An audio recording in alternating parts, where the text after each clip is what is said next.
정오 종합뉴스.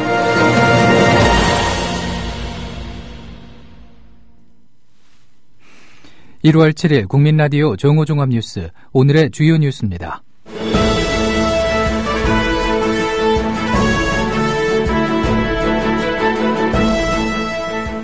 어제 일본 대사관 앞에서 24주년을 맞은 위안부 문제 해결을 위한 1212차 정기 수요 집회가 열렸습니다.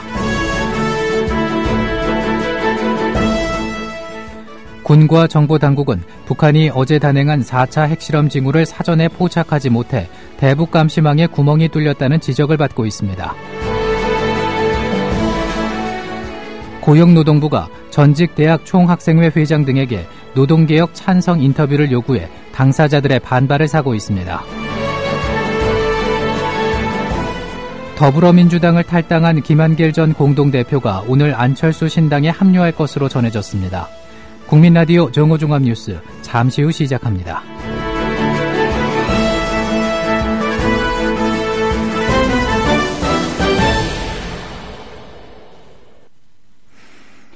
어제 일본 대사관 앞 평화로에서 24주년을 맞은 위안부 문제 해결을 위한 1212차 정기 수요 집회가 열렸습니다.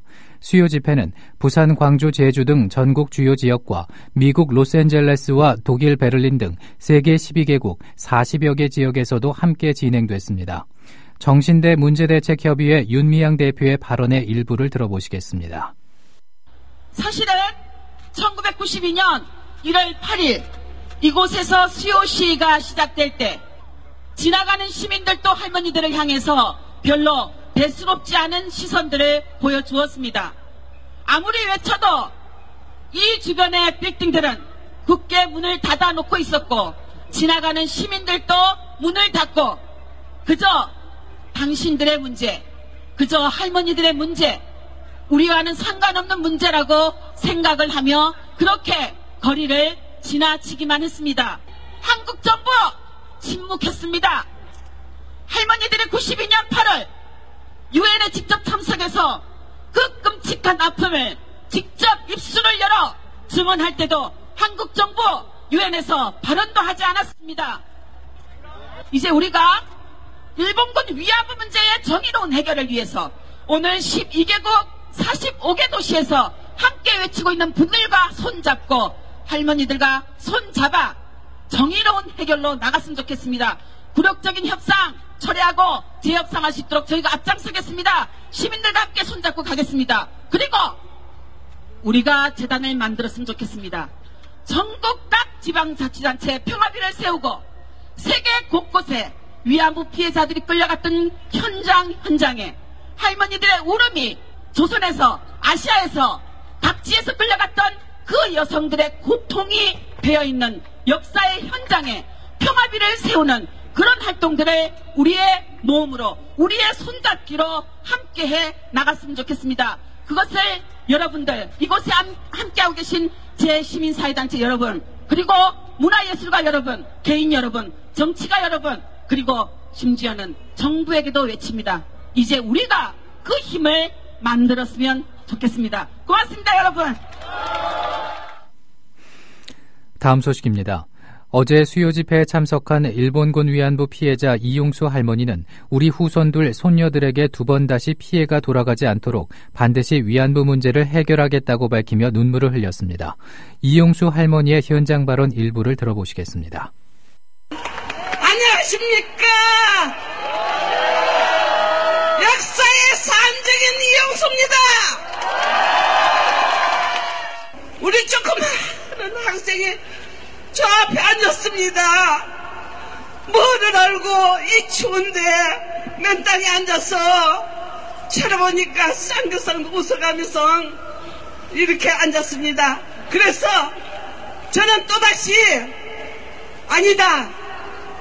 만약에 내가 해결하지 않으면 또다시 저는 우리 어린 학생들 우리 후손들한테 돌아가니까 또다시 우리 손녀들한테 우리 후손들한테 돌아가지 않기 위해서 책임을 떠넘기지 않기 위해서 절대로 해결하겠습니다.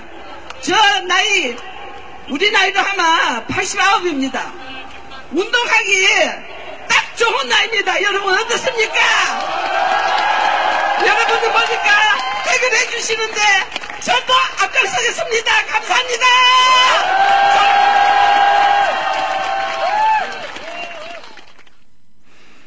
다음 소식입니다. 군과 정보당국은 북한이 어제 단행한 4차 핵실험 징후를 사전에 포착하지 못한 것으로 드러났습니다. 군에 따르면 북한은 어제 오전 10시 30분 함경북도 길쭉은 풍계리 일대에서 감행한 핵실험을 사전에 준비하는 작업을 외부에 노출하지 않고 진행했습니다. 북한이 핵실험을 준비하면 최소 한 달 전에는 파악할 수 있다던 군의 장담이 허언이 되고 말았습니다. 이로써 우리 군과 국정원은 핵무기 실험 준비 징후를 사전에 파악하지 못해 대북 감시망에 구멍이 뚫린 것이라는 지적을 피하기 어렵게 됐습니다. 이수혁 초대 육자회담 수석 대표는 북한의 4차 핵실험에 대한 견해를 밝혔습니다. 4차 핵실험이 수소폭탄 실험이냐 아니냐를 놓고 논란이 벌어지고 있는 것과 관련해 이렇게 말했습니다. 오늘 MBC 라디오 신동호의 시선집중과의 인터뷰 내용입니다. 북한은 수소탄을 개발할 것이다 하는 것은 다 예측되어 왔었습니다. 예. 왜냐하면은 지금 그 핵무기는 플루토늄탄, 우라늄탄, 그 다음에 남은 건 이제 수소탄입니다. 그러니까 예. 3종 세트를 완성해야 된다는 그러한 그 정책과 전략을 가지고 진행해 온 것이죠. 예. 그러니까 이제 우라늄 문제가 2차 핵위기는 우라늄 문제였고 1차 핵위기는 플루토늄이었고 예. 이제 3차 핵위기는 수소탄이다 하는 것은 이미 예견되었고 예. 그렇게 예측들 해왔습니다. 북한이 국제사회의 제재에도 핵 개발을 계속 강행하는 이유에 대해서는 이렇게 말했습니다. CBS 라디오 김현정의 뉴스쇼와의 인터뷰 내용입니다. 이렇게 하면은 당장에 유엔 제재가 들어온다는 거 뻔하고 또 중국도 얼마 전에 저 북한에다가 핵실험하지 말라고 주문을 하지 않았습니까? 예, 각오하고 있는 거죠. 그러니까 굉장히 기분 나빠할 거라는 걸 알면서 각오하면서 그냥 간다고요? 그러면요. 왜냐면은 제재를 지금 1, 2년 받아온 거 아니거든요. 유엔 제재를. 그렇죠. 그러니까 북한이 왜 우리에겐 핵밖에 없다. 무슨 일이 있어도 중국과 관계가 끊어져도 핵은 가야 된다라고 하는 이유는 뭐죠? 그것은 국가의 최고의 그 가치와 이익은 생존이거든요. 그렇죠. 생존. 나라가 망하느냐, 사느냐 하는. 생존. 흥하느냐, 뭐 덜 흥하느냐의 문제가 아니라 국가가 어떤 의세에 의해서 또 다른 이유로 해서 망하는 게 이제 제일 두려운 거고 망하지 않고 생존케 하는 게 제일 중요한 가치인데 북한으로서는 이 주장을 지금 하고 있는 거 아닙니까? 자기들이 핵을 가지지 않으면은 나라가 망할 거다. 북한의 4차 핵실험 감행 후 하루가 지난 개성공단은 평소와 같이 정상적으로 가동되고 있습니다. 오늘 통일부에 따르면 오늘 오전 9시 개성공단으로 출경한 남측 인원은 515명이며 입경하는 인원은 562명입니다. 통일부는 아직까지 개성공단과 관련한 특이 동향은 없으며 출입경 대상 제한 조치 등을 취할 계획도 없다고 밝히고 있습니다. 통일부는 북한의 4차 핵실험 소식이 전해진 후 장관 주재 대책회의를 열고 통일부 종합상황실을 설치했습니다. 더불어민주당은 오늘 오전 북한의 4차 핵실험 규탄 결의안을 국회에 제출했습니다.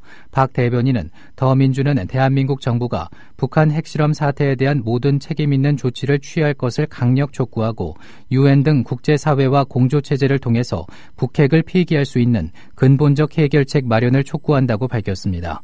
또 북한의 4차 핵실험을 한반도와 동북아 평화 그리고 국제평화 질서를 깨뜨리는 중대한 도발 행위로 지적하며 강력히 규탄한다며 한국 국회는 초당적으로 협력해서 이 사태의 모든 국민적 지혜와 힘을 모아가는 계기를 만들 것을 다짐한다고 설명했습니다. 더불어민주당은 오늘 새누리당 수뇌부의 독자적 핵무장 주장에 대해서 대단히 무책임한 안보 포퓰리즘이라고 질타했습니다. 김성수 대변인은 오늘 오전 브리핑에서 우리 국민은 북한의 거듭된 핵실험에 차분하게 대응하고 있는데 집권 여당이 국민들의 안보 불안을 부추겨 핵무장론을 들고 나온 것은 매우 위험천만한 발상이며 북한의 불장난에 춤을 추는 꼴이라고 말했습니다.